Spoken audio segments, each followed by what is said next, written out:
Orion belt के 3 तारों का दुनिया भर में बने प्राचीन स्मारकों के साथ एक गहरा संबंध है।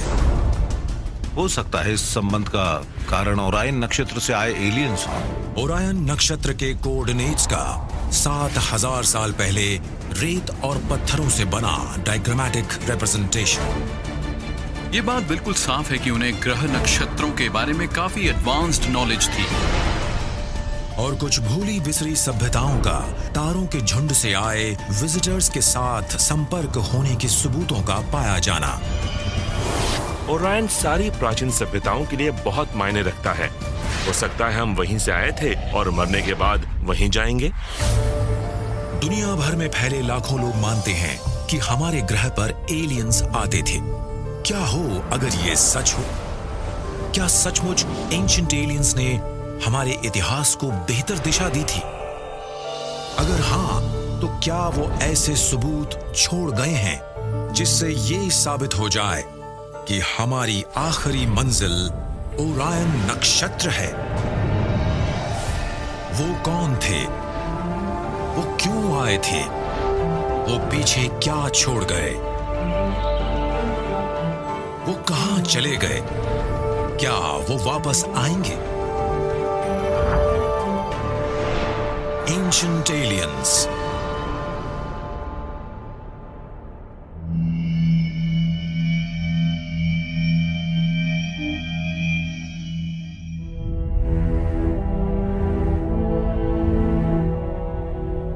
जनवरी 2006 हबल स्पेस टेलीस्कोप ने अपने अंदर ओरायन नेब्यूला का पहले कभी न दिखने वाला नजारा कैद किया था। पृथ्वी से 1500 लाइट ईयर्स दूर ओरायन नेब्यूला में बहुत बड़े पैमाने पर स्टार फॉर्मेशन हो रहा था। इस दूर से कैद किए गए नजारे में 3000 से भी ज्यादा तारे दिख रहे हैं, जो अपनी लाइफ के अलग अलग स्टेजेस पर हैं। टेलीस्कोप से ली गई इसकी तस्वीरों में शोधकर्ताओं को ब्रह्मांड में पाए गए सेलेस्टियल ऑब्जेक्ट्स और प्लैनेटरी सिस्टम्स की बनावट के बारे में काफी कुछ नया सीखने को मिला। आधुनिक वैज्ञानिकों के मुताबिक करोड़ों साल पहले इसी रहस्यमय धूल और गैस के बादल में कई तारे और ग्रह पैदा हुए थे। एस्ट्रोनॉमर्स यूजुअली इसे M42 कहते हैं। बहुत ही बोरिंग नाम है, पर यह तारों की नर्सरी है। यहाँ तारे जन्म लेते हैं, इसलिए ओरायन के इस हिस्से को एस्ट्रोनॉमर्स बहुत स्टडी करते हैं।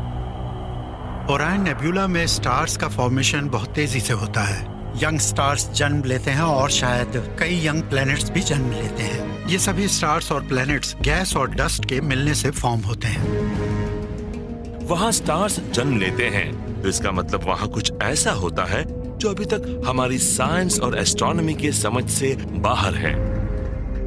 रात को पृथ्वी से ओरायन नक्षत्र के सारे तारे बिल्कुल साफ दिखाई देते हैं। इस ओरायन नक्षत्र को हजारों सालों से दुनिया भर की कई सभ्यताओं का मान सम्मान मिलता आया है।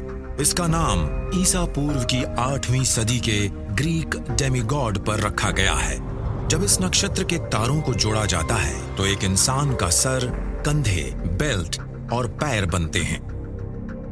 ओरायन आसमान का सबसे आसानी से पहचाना जाने वाला नक्षत्र है। मुझे लगता है बिग डिपर के बाद। वो नॉर्दर्न हेमिस्फीयर में है और इक्वेटर के पास है। वो विंटर में दिखाई देता है। उसमें बहुत सारे ब्राइट स्टार्स हैं और एक बड़ा सा स्क्वायर जो कि ओरायन की बॉडी है।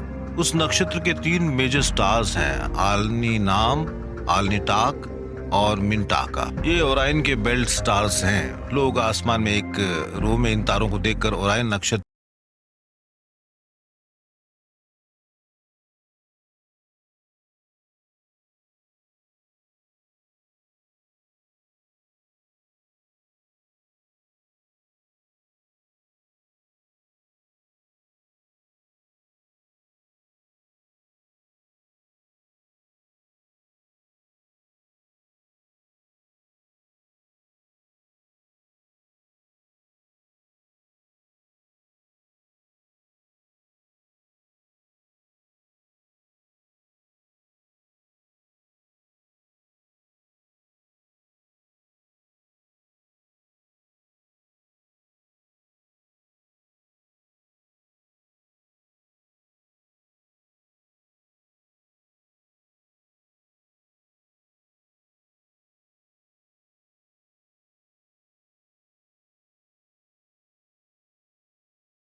मिस्र की प्राचीन कथाओं के मुताबिक भगवान ओरायन के बेल स्टार्स और आसमान के सबसे तेज चमकने वाले तारे सीरियस से पृथ्वी पर आए थे। प्राचीन इजिप्शियंस ये मानते हैं कि सीरियस और ओरायन से इंसानी रूपी जीव पृथ्वी पर आए थे। उनके नाम थे ओजारिस और आइसिस, और उन्होंने यहाँ ह्यूमन रेस की शुरुआत की।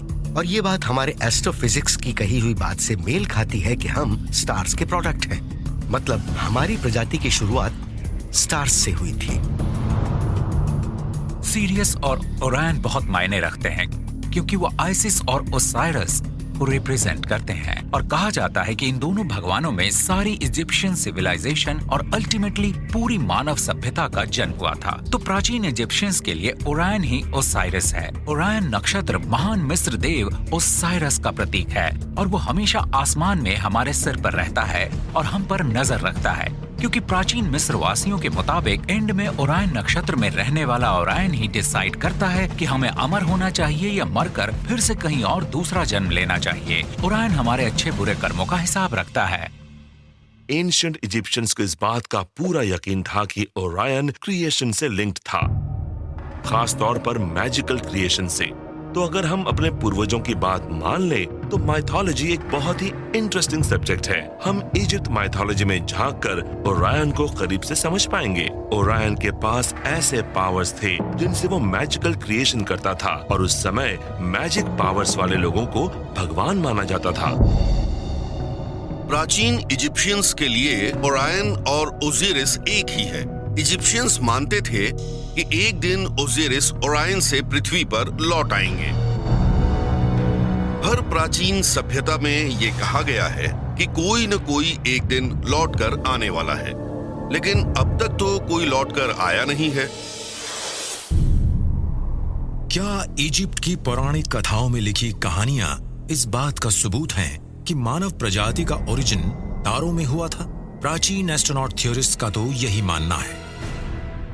अगर ये वाकई सच है तो क्या पृथ्वी पर इस बात के और सबूत हैं? शायद हाँ।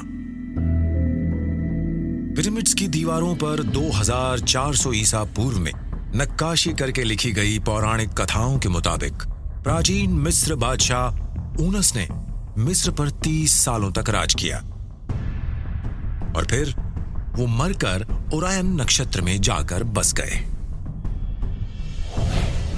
पिरामिड पर लिखे टेक्स्ट के मुताबिक ऊनस के अंदर अपने दुश्मनों का यानी दूसरे इंसानों का फ्लैश खाकर बहुत सारी पावर्स आ गई थी। फिर वो भगवान माने जाने वाले जीवों को काट कर खाने लगा। कहा जाता है कि उस जमाने में ऐसा माना जाता था कि महान और शक्तिशाली लोगों का मांस खाने से उनकी शक्तियां उनमें आ जाती है जिन्हें उन्होंने खाया होता है। तो भगवानों को खाने के बाद और उनकी आत्माएं और पावर्स को एब्जॉर्ब करने के बाद ऊनस आसमान के सफर पर निकल पड़ा। उसकी मंजिल थी ओरायन।